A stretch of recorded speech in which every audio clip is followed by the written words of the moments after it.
Halo Sobat JGC, kembali lagi di YouTube Official Jakarta Garden City bersama saya Zahran, dan kali ini saya sebagai host di YouTube Official Jakarta Garden City bakal ngobrol-ngobrol bareng nih sama gestar di talk show kali ini.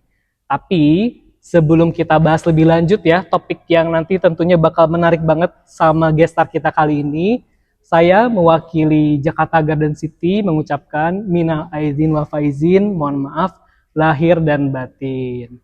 Dan Sobat JGC ya, gak nunggu lama-lama lagi, kita bakal langsung spill gestar kita kali ini.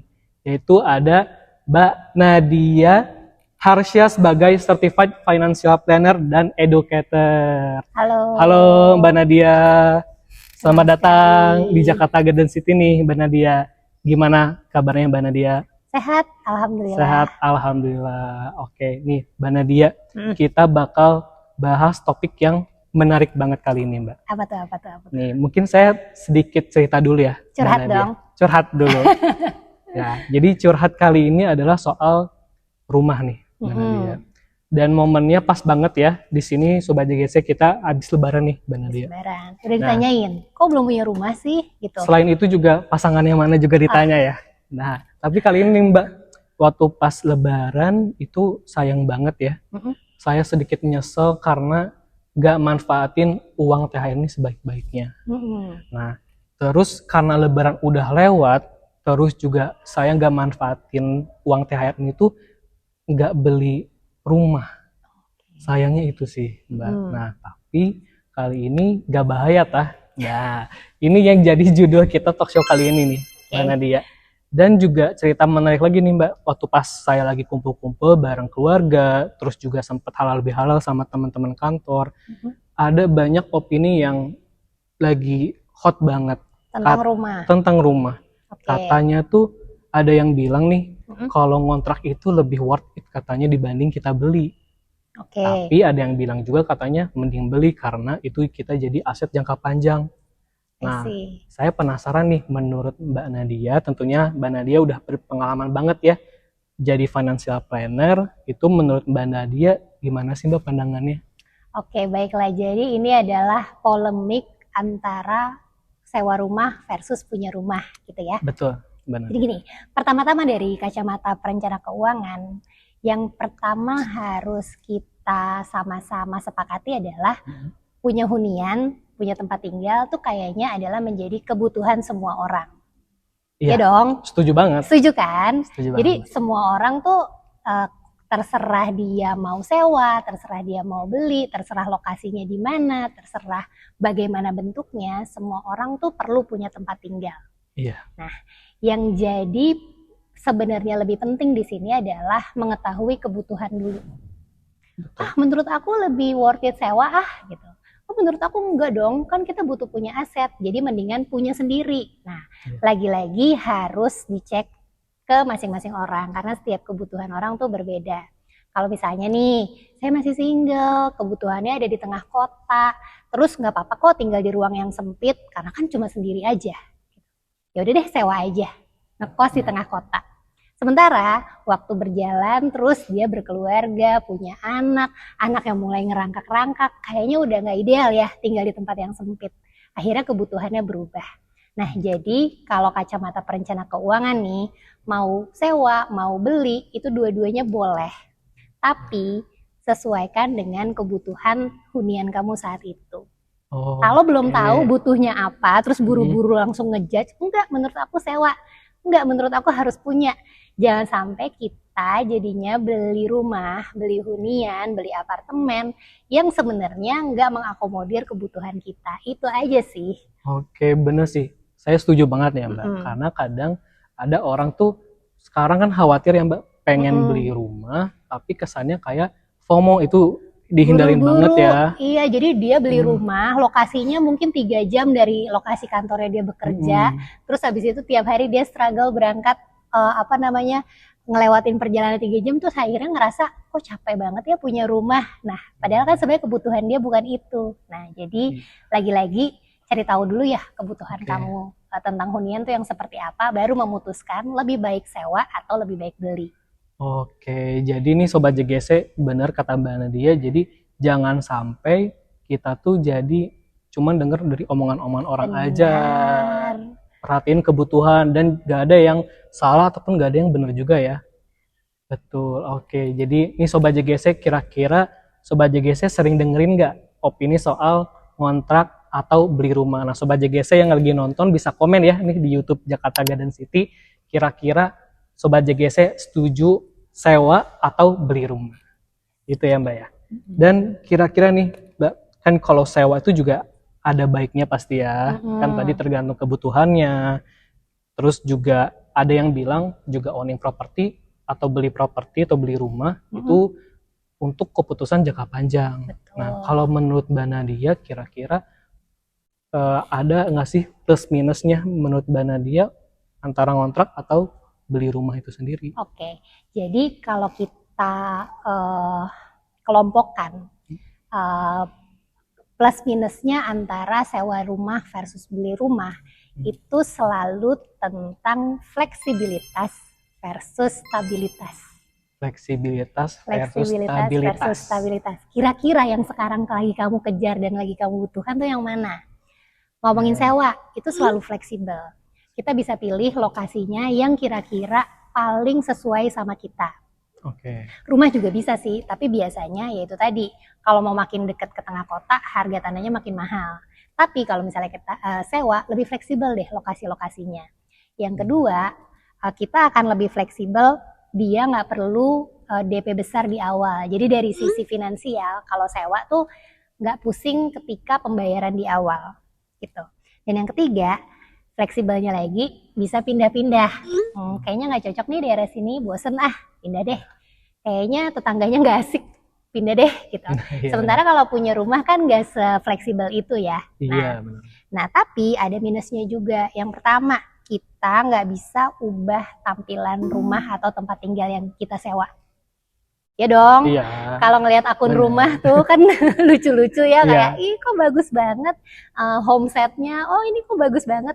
Sayangnya belum bisa diterapkan di tempat kita sewa. Itu yang pertama. Yang kedua, fleksibilitas itu juga ada konsekuensinya, yaitu ketidakpastian. Kalau pemilik rumahnya nih tiba-tiba kayak, enggak deh tahun depan saya nggak mau nyewain lagi properti saya, kamu pindah ya. Wah itu berabe banget nanti ya. Nah itu jadi hal-hal yang kayak gitu harus dipertimbangkan juga. Dan yang terakhir adalah kalau terlalu dan terlena gitu ya, sewa, kita kadang-kadang terlena jadi nggak punya aset sama sekali. Oke. Apalagi zaman sekarang godaannya tuh wow banget. Wah, saya merasakan banget sih Mbak. Dulu tuh bilangnya gini, nggak usah kemana-mana biar kamu irit. Sekarang jangan salah, pakai jempol aja udah bisa jadi konsumtif gitu ya. Iya, nah jadi menurutku kalau emang teman-teman punya komitmen untuk sewa rumah, mudah-mudahan ada yang disisihkan juga untuk ditabung dan investasi biar kita tetap punya aset. Itu baru bahas plus minus sewa.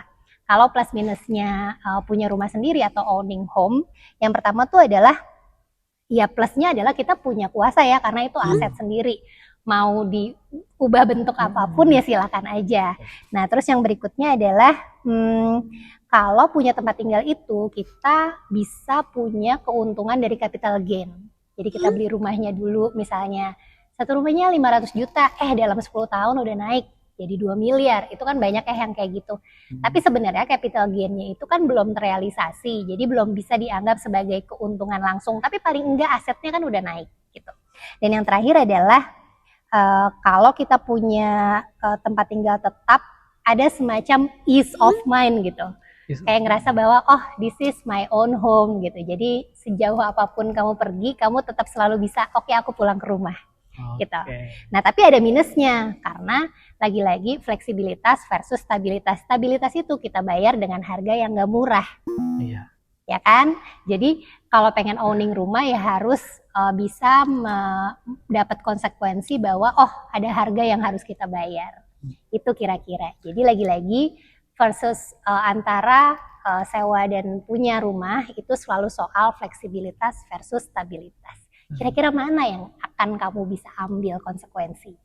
Oh, I see. Tapi menarik nih Mbak, soal keuntungan beli rumah sendiri tadi Mbak Nadia sempat mention soal capital gain ya. Mm-mm. Jadi kalau beli rumah itu mungkin di sini saya sebagai orang awam ya, Mm-mm. misalnya itu melihat kira-kira kalau beli rumah atau properti atau tanah itu bisa dibilang makin naik tiap tahun. Itu apakah memang sebagai financial nih Mbak Nadia, apakah benar atau gimana menurut Mbak Nadia? Sebenarnya itu adalah hukum supply dan demand yang sangat dasar ya. Oke, Karena kan orang tuh dari waktu ke waktu tuh bertambah terus. iya. Jadi bagaimana perkembangan manusia tuh rakyat Indonesia aja makin banyak. Tapi kan kondisi tanah dan kondisi properti itu segitu-gitu aja. Oke. Nah, jadi sebenarnya akan ada masa di mana propertinya itu makin lama makin naik harganya. Tapi lagi-lagi it depends lagi juga soal lokasi, bagaimana properti itu memberi keuntungan gitu ya. Oke. Nah, jadi kalau emang teman-teman kebetulan punya rezeki, punya privilege, punya kemampuan untuk beli properti, menurut aku beli rumah itu adalah salah satu keputusan yang paling mahal, yang paling lama, dan yang kayaknya harus dipikirkan baik-baik. Jadi banyak-banyak riset, banyak-banyak survei itu nggak pernah salah. Gitu kira-kira. Oh ya, tentunya pasti keputusan jangka panjang itu perlu dipertimbangkan juga, nggak serta-merta cuman sekali Iya, kayak ini aja nggak ya. bisa kayak kita tiba-tiba pengen check out sesuatu di marketplace ya, kayak Iya. beli aja sekarang gitu. Cuma lihat, wah review nih denger dari orang-orang gitu kan Ah, bagus, nggak serta-merta kayak gitu aja ya Mbak. Yes. Nah, karena kebetulan tadi ini adalah keputusan jangka panjang dan bisa dibilang nggak murah ya untuk beli rumah. Nah, menurut Mbak Nadia apa aja sih kira-kira yang perlu dipertimbangkan nih Mbak sebelum kita memutuskan untuk beli rumah? Gitu, Oke. Mbak. Sebenarnya sih aku tuh selalu ajak teman-teman untuk pilih rumah impian kamu pakai konsep 5D. 5D menarik nih. 5D apa nih 5D? D-nya apa? Nah, D yang pertama itu dekat. Artinya kita ngomonginnya lokasi. Jadi lokasi itu krusial banget. Ada beberapa orang yang memang jadinya beli properti, beli rumah nggak melayani kebutuhan dia karena lokasinya nggak matching sama tempat dia beraktivitas. Wah iya Nah, benar. jadi cari tahu lokasi yang sekiranya tempatnya dari lingkungannya baik, ada fasilitas-fasilitas pendukung, terus akses untuk transportasi juga ada. Nah, itu tuh kayaknya krusial banget. Jadi, saya tuh selalu mengencourage teman-teman untuk survei lah. Waktu weekend, waktu weekday, rasain bagaimana perjalanan dari tempat rumah itu sampai ke tempat kamu beraktivitas. Ada juga orang yang tipikal kayak ya udah aku coba sewa dulu deh di situ, ngerasain beberapa bulan tinggal di situ, kalau cocok ya udah baru dilanjutin untuk survei cari rumah. Nah, itu sih nggak apa-apa banget gitu. Nah, yang kedua itu adalah desain. Desain rumahnya tuh kira-kira memenuhi kebutuhan kamu nggak? Jadi jangan sampai nih udah beli rumah mahal-mahal ternyata nggak cocok, ditinggalin nggak nyaman gitu.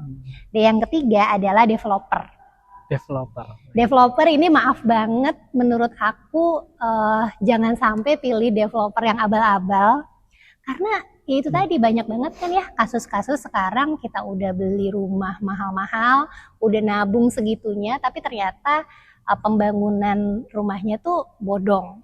Nah, hal-hal itu tuh sempat viral juga tuh Mbak. Nah, ada yang udah bertahun-tahun tinggal di situ tapi ternyata itu tanahnya sama developernya nggak clear. Iya, nggak clear. Ternyata misal duplikat sertifikatnya dan lain-lain. Nah, itu nyambung ke yang berikutnya, dokumen. Wah, dokumen. Legalitas itu menurut aku nggak bisa ditawar. Jadi one day, dulu ini pengalaman pribadi ya, aku tuh pernah survei suatu rumah, itu tuh naksir banget, bener-bener aduh aku suka banget sama rumahnya. Desainnya suka, dekatnya juga. Lokasinya suka, wah gitu. Tapi ternyata pas mau ke proses selanjutnya, kita minta dong dokumen-dokumennya. Nah, ternyata dokumennya itu masih dalam proses pecah sertifikat. Dia belum punya dokumen legalnya. Oh, itu bahaya banget ya. Nah, itu paling penting juga itu. Nah, jadi kan kalau kita paksain untuk beli saat itu, kita in return nggak punya surat-surat yang menyatakan secara resmi bahwa kepemilikan rumah itu gitu. Nah, jadi biasanya kalau udah kayak gitu, kalau legalitasnya udah sampai tergonjang-ganjing, baiknya aku kayak ya udah deh jangan dulu daripada kedepannya bermasalah itu akan repot banget ngurusnya gitu. Oke. Dan D yang terakhir adalah duit. Nah, ternyata ini yang paling penting Mbak kalau menurut saya ya. Daripada D yang sebelumnya nih. Jadi udah D 1 sampai 4 semua yang matching, yang terakhirnya nggak matching, harganya nggak matching, gimana dong? Iya, itu saya yang udah 4-nya udah penuh nih. Yang terakhir enggak. Nah, itu ternyata jadi nggak bisa beli rumah ya. Nah, jadi ujung-ujungnya duit gitu. Tapi harusnya sih kalau memang kita mempersiapkannya pelan-pelan, mempersiapkannya dari jauh-jauh hari, dikit-dikit ditabungin, itu sih harusnya paling enggak ya kita udah bisa siapin DP-nya dulu. DP-nya dulu ya. Oke Mbak, menarik ya. Jadi kalau kita tarik lagi ke belakang nih Mbak, soal banyak pandangan-pandangan tadi kan teman saya, keluarga saya yang bilang kalau sewa katanya kita punya keuntungan dari segi ini ya, apa namanya, aset uang kita tuh nggak langsung ngurangin banget di awal. Tapi ada yang bilang juga kalau pandangan yang beli rumah, kita jadi punya aset secara fisiknya. Betul. Tapi kan Mbak, pertimbangannya kan kita sebagai manusia nih usia makin bertambah ya. Nah, tapi kalau menurut Mbak Nadia, kira-kira itu sebenarnya lebih untungin secara jangka panjang nggak sih kalau kita beli properti? Sebenarnya depends on bagaimana orang itu mengelola uang.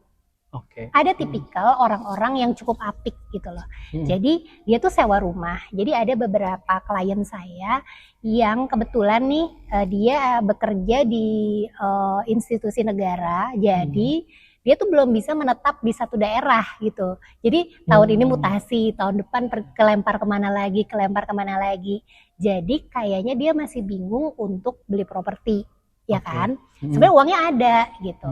Jadi tapi dia belum bisa menetap di satu daerah.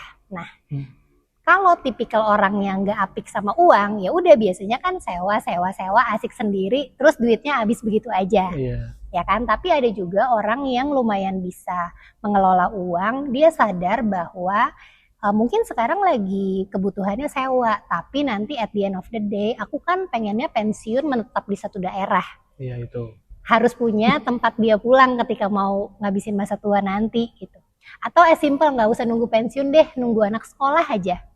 Begitu anaknya sekolah kan pengennya kita menetap di satu daerah yang sekolahnya bagus, anaknya bisa tumbuh dengan baik gitu kan. Nah jadi biasanya untuk teman-teman yang seperti ini, dalam jangka panjang mungkin kamu akan lebih untung ketika beli rumah. Tapi lagi-lagi jangan sampai kita membuat keputusan gegabah beli rumah yang nggak ditinggalin juga.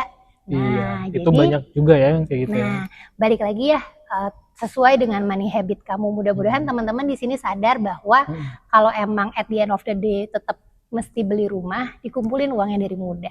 Gitu. Dari muda. Wah, kalau bisa dibilang mungkin ada yang bilang nih, ini lucu banget sih Mbak, ada yang bilang katanya kalau gitu saya ngumpulin uang dari sejak embrio kan.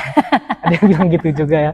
Tapi tenang Sobat JGC, jangan kalau misalnya kita ngumpulin uang dari awal, terus juga tadi kata Mbak Nadia kita bisa lebih atur secara finansial lebih stabil, lebih bagus mengelolanya, insya Allah ya Mbak, bisa kebeli rumah. Mungkin ketik amin juga nih yang bisa komen di YouTube. Amin di sini. Di YouTube ya, pasti banyak banget yang bilang amin nih di sini. Oke, ini menarik juga nih Mbak. Jadi kan memang ternyata kita juga bisa dibilang dari pemerintah itu sangat mendukung masyarakat untuk punya hak tempat tinggal ya Mbak. Dan ternyata tuh kalau saya lihat itu ada tercantum Mbak di Undang-Undang Dasar 45 pasal 28 ayat 1 katanya nih bahwa setiap warga negara memiliki hak untuk dapat hidup sejahtera lahir dan batin, bertempat tinggal serta mendapatkan lingkungan hidup yang baik dan sehat. Nah, ini saya mau minta pendapatnya nih menurut Mbak Nadia, artinya kalau beli rumah tuh apakah sefundamental inikah buat bahwa manusia itu harus menyisihkan penghasilannya untuk tempat tinggal yang tentunya membuat emosionalnya lebih stabil. Jadi bisa dibilang nih menurut Mbak Nadia secara psikologis apakah beli rumah itu sangat perlu gitu. Ya lagi-lagi balik lagi ke statement awal ketika kita mulai podcast ini ya, kita harus paham bahwa setiap orang bagaimanapun cara dia memilih itu butuh tempat untuk tinggal gitu ya. Nah, kalau misalnya ya udah berarti artinya rumah itu emang sepenting itu dong. Iya penting. Tapi rumah mahal banget gitu. Iya memang mahal. Yang murah tuh kipas angin. Nah, tapi jadinya dengan pembelian yang besar itu, lagi-lagi kita perlu nyiapin strategi. Nggak bisa kayak jangka pendek kayak lagi jalan ke mall terus ngelihat boba, beli gitu. Kan enggak ya, nggak kayak gitu. Jadi memang harus ada strategi untuk nyiapin duitnya. Aku paham bahwa teman-teman di sini ada kok yang ngerasa frustrasi ngelihat bahwa gila, gue ngelihat ke pameran rumah harganya mahal banget gitu. Iya memang mahal, tapi mahal itu kan relatif ya. Dan lagi-lagi mahal itu mari kita bandingkan dengan kemampuan kita. Nah, jadi yang pertama-tama teman-teman harus cek adalah tahu berapa sih daya beli dan daya pinjam kalau emang rencana beli rumahnya tuh nanti akan pakai KPR.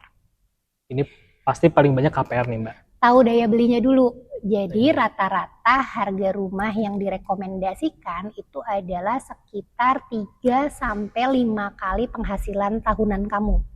Jadi misalnya nih, punya gaji 10 juta sebulan. Suamiku gajinya 10 juta. Oke, kalau digabung kan bisa 20 juta. Ya, 20 juta misalnya dalam setahun berarti 240 juta. Iya. Nah, kamu bisa beli rumah di range harga 3 sampai 5 kali si 240 juta itu. 3 sampai 5 kali untuk harga rumahnya. Harga rumahnya. Jadi let's say misalnya si 240 juta itu kita cari harga rumah 700 sampai 1 miliar tuh masih masuk. Secara hitungan matematikanya nih ya. Secara hitung-hitungan matematika. Jadi kayak aduh mahal banget. Sekarang rumah udah MM-an gitu. Ya udah cek dulu dengan penghasilan kamu, kalau sudah berpasangan bisa digabung. Nyampe nggak kira-kira segitu? Ternyata kalau diukur masih masuk akal kok, masih dapet. Nah, jadi pertama cari tahu dulu ya kemampuan beli kamu tuh di harga berapa. Dengan ini biasanya kamu jadi bisa mengerucut. Oke, berarti kemampuan beli aku rumahnya misalnya range 750 sampai 1 miliar. Cari di mana ya? Nah, lokasi juga jadinya akan bisa makin mengerucut. Itu yang pertama.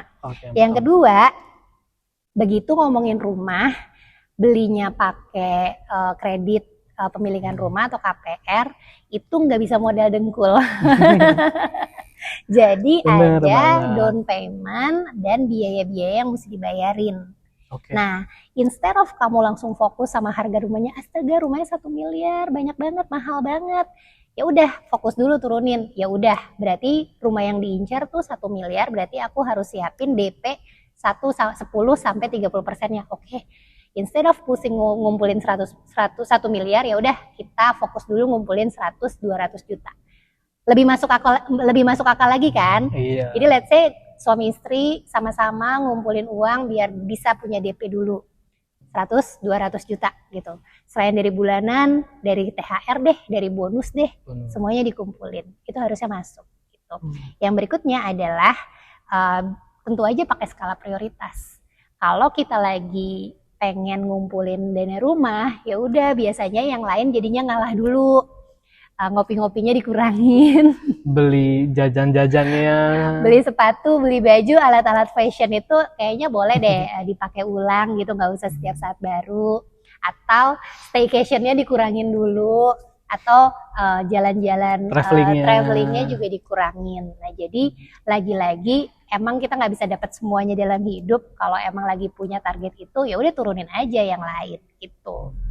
Dan biasanya kalau aku selalu saranin kalau teman-teman belum terlalu mahir investasi, ya nggak apa-apa ditaruh di tabungan dulu, ditaruh di deposito dulu. Yang penting duitnya kumpul. Gitu. Tuh, Sobat JGC, jadi ada strategi-strategi yang tadi dimention sama Mbak Nadia ya, terutama soal prioritas ya Mbak ya. Terus juga jangan sampai lihat harga rumah nih, wah mahal, jangan kepikiran sih harga rumahnya dulu, tapi kita pikirin dulu sih DP-nya gitu kan. Nah ini Mbak menyangkut ya, kita coba lebih ke yang teknisnya nih. Menurut Mbak Nadia kira-kira kalau kita buat nyiapin tadi ya untuk beli properti, terus juga ada yang perlu dipertimbangkan, menurut Mbak Nadia tuh kira-kira kesulitan apa aja sih yang biasanya tuh ditemui sama klien-klien Mbak Nadia kalau misalnya mau beli rumah gitu? Itu apa aja Mbak Nadia? Oke, yang pertama adalah tadi dia nggak paham sama daya belinya dia berapa. Pokoknya begitu lihat mahal, jeger, udah selesai mahal gitu. Enggak, pokoknya mahal gitu. Nah, tanpa dia cari tahu lagi sebenarnya yang bisa dia capai di sebelah mana. Yang kedua adalah kesalahan KPR tuh dia punya kredit skor yang nggak bagus. Jadi kalau mau pinjam uang ke bank, tentu saja dokumennya banyak ya. Kan kita kan mau minjem uang dalam jumlah besar ke bank, pasti mereka requiring dokumen-dokumen pendukung untuk melihat bagaimana apakah kamu bisa nih ngebayar cicilannya, apakah kamu bisa balikin uangnya. Nah, ada beberapa orang yang punya kesalahan kredit skornya jelek gara-gara hal yang sepele. Contohnya Mbak? Jadi pernah ada klienku, dia curhat, dia tuh udah survei, udah ketemu sama satu rumah, dia udah suka banget, terus udah DP uang tanda jadi, lagi pengurusan KPR ke bank. Ternyata KPR-nya nggak bisa di-approve gara-gara dia ada utang yang ditunggak selama beberapa tahun. Wah. Terus dia kan kaget kan, kayaknya aku nggak pernah deh ngutang segitu gitu. Ternyata yang terjadi adalah dia tuh pakai pay letter sebuah marketplace, ada biaya materai Rp10.000, terus dia tuh udah tutup akun marketplace tersebut, tapi utangnya tuh tetap nyangkut. Nah, sayang banget itu Mbak. Utangnya tetap nyangkut, jadi dianggapnya orang ini punya kredit macet gitu. Wah. Nah, jadi teman-teman yang sekiranya nanti ada rencana mau beli rumah pakai KPR, baiknya ya cek tuh kalau pernah melakukan pinjaman, kadang-kadang malah pinjamannya tuh yang kecil-kecil gitu loh. Nggak sadar misalnya beli baju. Beli baju di marketplace pakai pay letter, udah dibayar tapi mungkin kayak itu tadi ada biaya materai. Terus dia udah tutup akun, dia udah lupa, nggak pernah ada, tapi dianggapnya menunggak sekian tahun. Nah, itu jangan sampai tuh Sobat JGC kelewat masalah-masalah kecil kayak gitu aja gitu. Nah, yang kecil aja bisa jadi sandungan, apalagi kalau utangnya besar. Jadi teman-teman, saran dari saya adalah coba sering-sering cek di websitenya Slick OJK. Kalau zaman dulu tuh BI checking. Nah, sekarang bisa diakses gampang banget ya. Bisa diakses, namanya Slick OJK. Cari tahu, biasanya masukin NIK aja cukup. Apakah kita punya pinjaman-pinjaman yang sekiranya masih tertunggak gitu. Kalau ada, buru-buru diberesin daripada ketika kita udah ngurusin KPR ribet, kesandung di situ. Oke. Nih sobat-sobat pay letter ya, jangan sampai menyesal karena lupa lupa tutup akun ya. Tutup akun. Karena bisa mempengaruhi nggak bisa beli rumah jadinya. Jangan sampai ya. Ini ngomong-ngomong soal cicil KPR nih Mbak Nadia. Banyak yang bilang kayak, waduh KPR tuh katanya benar-benar mempengaruhi keuangan kita tuh jadi nggak sehat gitu kan. Nah, tapi kalau menurut Mbak Nadia gimana nih? Karena kan KPR ini juga pertimbangan kalau kita tuh nyicilnya bakal sekian tahun, bahkan tadi bisa sampai 20 tahun ya.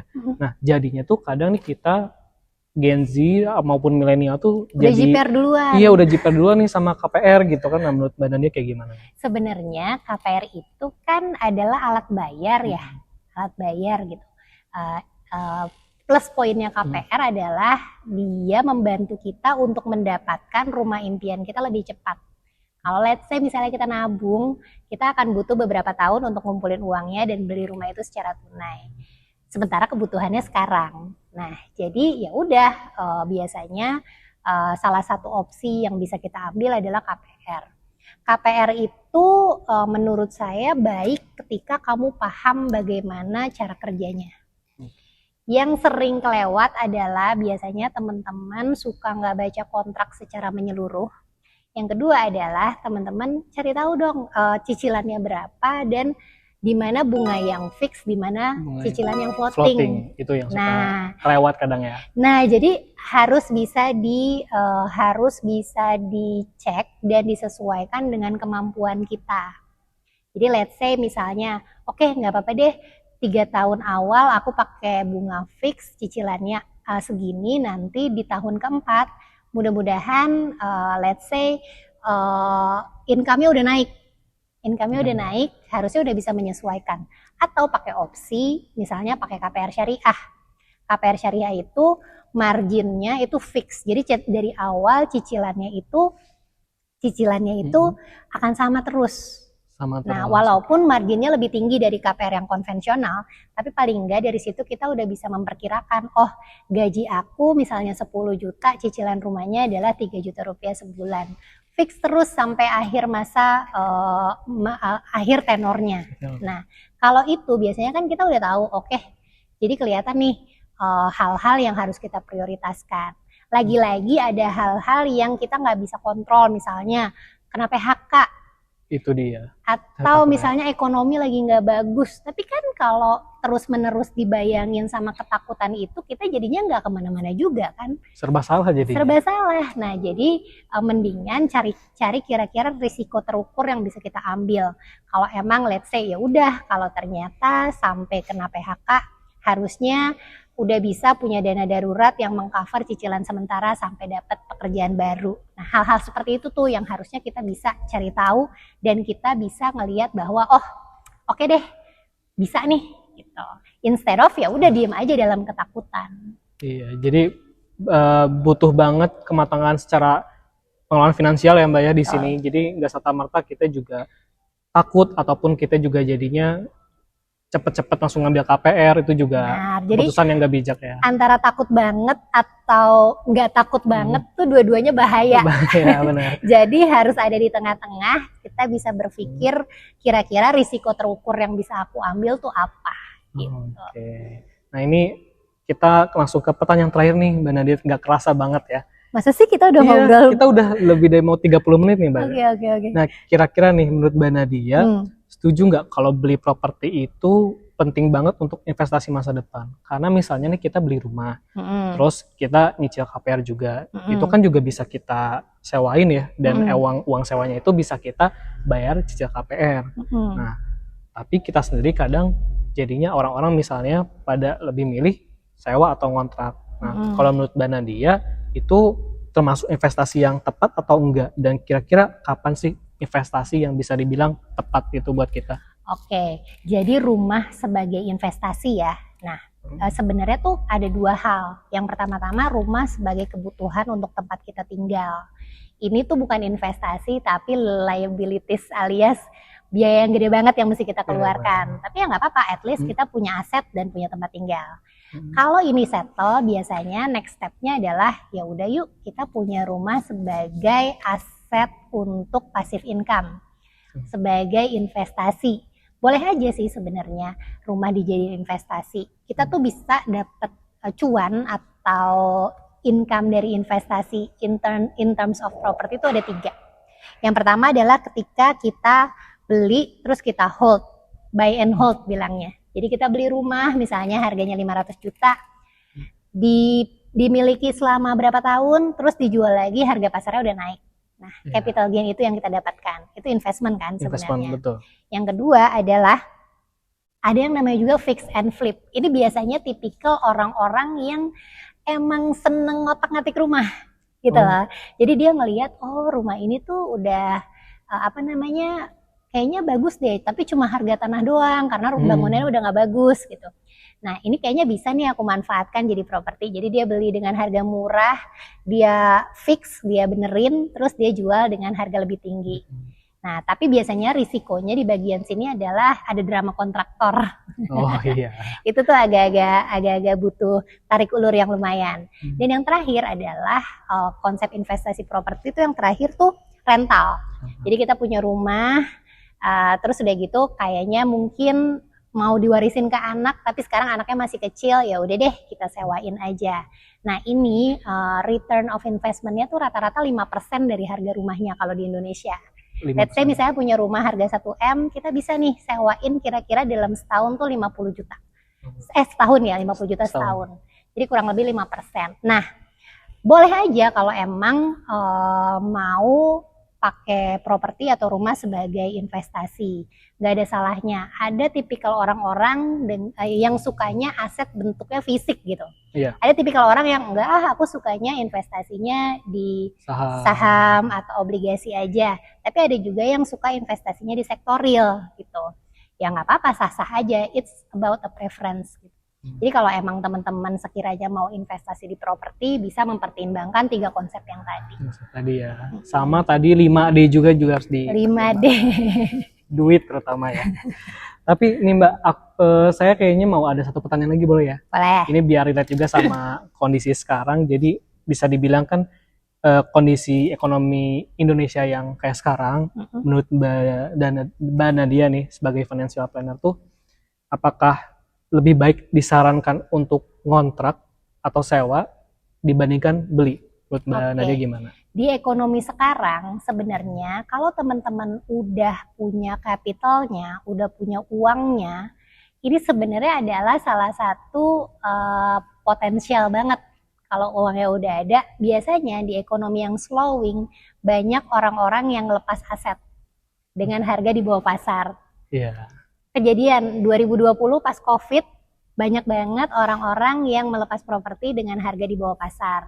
Villa-villa di Bali itu dijualnya murah-murah banget loh waktu COVID. Nah, kalaupun sampai terjadi krisis ya, indikatornya sih sebenarnya ekonomi slowing down, tapi orang yang pegang uang cash itu adalah orang yang jadi secara ekonomi paling diuntungkan. Kalau kamu udah punya capitalnya, udah punya cashnya, nggak ada salahnya ya lakukan aja kalau emang ada kebutuhan untuk beli properti. Gitu. Biasanya itu diuntungkan, harganya lebih murah dari harga pasar.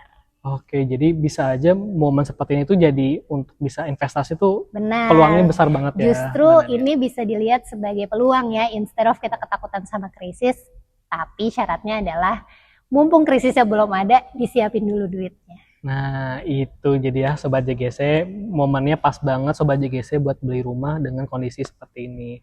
Nah Mbak Nadia, gak kerasa kita udah di penghujung talk show podcast kali ini. Mbak Nadia sebelumnya thank you banget udah bersedia untuk jadi narasumber di talk show kita kali ini. Nah Sobat JGC buat yang nonton, jangan lupa untuk like dan juga share, dan jangan lupa juga subscribe di YouTube Official Jakarta Garden City.